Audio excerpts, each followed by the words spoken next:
İki gündür çox möhtəşəm tədbirlərin şahidi oluruq. Bunun da əsas səbəbi odur ki, bizim doğma Naxçıvanımız çox böyük sürətlə inkişaf edir.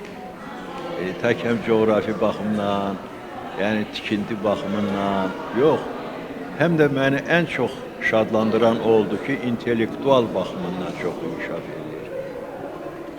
Mən həmişə yaxşı bir universitet modeli fikrində olmuşam. Kampusu olsun, yəni dünyanın müxtəlif ölkələrində olmuşam.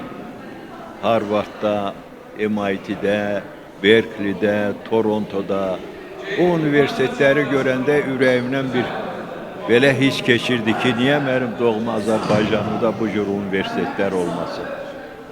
Amma bugün bu universiteti görəndə, özü universitet modeli görəndə, bilirsiniz, universitet tək bir məsələn, mühəndisliyə və yaxud da tutaq ki, bir neftə aid olmamalıdır ki, universitetdə şaxəli bütün hər bir şey olmalıdır. Bax, dünənki konsert, simfonik orkestr, bugünkü teatr, dünənki auditoriyadakı o intellektual, süni intellektdən maraqlanan görün, universitet belə olmalıdır.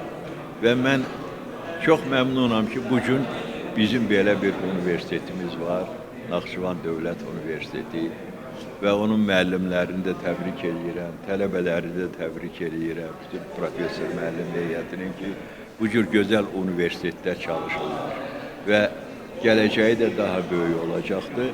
Sizlərə xoşbəxtlik arzu edirəm.